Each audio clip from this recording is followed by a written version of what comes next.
Kami jajaran direksi, staf, karyawan dan karyawati Bank Aceh mengucapkan selamat menunaikan ibadah puasa Ramadan 1438 Hijriah.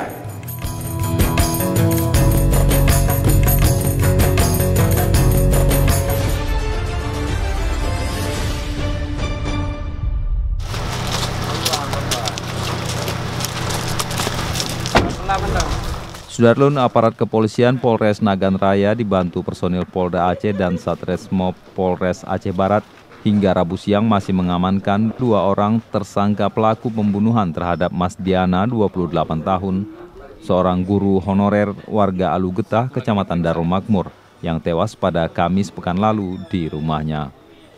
Yang mengejutkan, pelaku utamanya yang menjadi eksekutor pembunuhan perempuan Malang tersebut adalah suami korban sendiri, yakni Junaidi, 34 tahun, yang merupakan karyawan PT Sofindo Darul Makmur.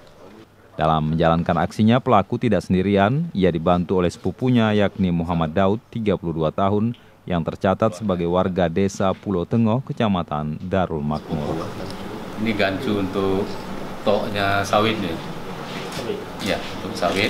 Memukul juga? Ya, diduga salah satu alat untuk melumpuhkan korban. Hasil dari pemeriksaan saudara Daud dan saudara Junaidi bahwa melakukan pembunuhan tersebut bersama-sama. Saudara Daud melakukan membekap dengan menjerat lehernya korban, dan saudara Junaidi melakukan pemukulan terhadap korban tersebut. Diduga ada perencanaan karena menelpon salah satu temannya tersebut untuk datang ke situ dan mengambil handphone korban, dikasih kepada temannya Daud.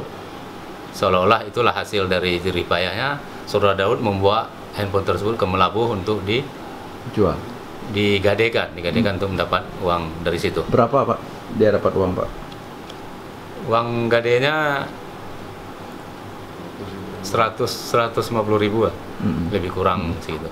Dalam kasus ini, polisi juga mengamankan sejumlah barang bukti yang digunakan pelaku, masing-masing selembar kain panjang, besi yang diduga digunakan untuk menghabisi korban, spray, pakaian korban, serta 3 unit handphone. Dari Sukamakmur, Dedi Iskandar, Serambion TV. Ibu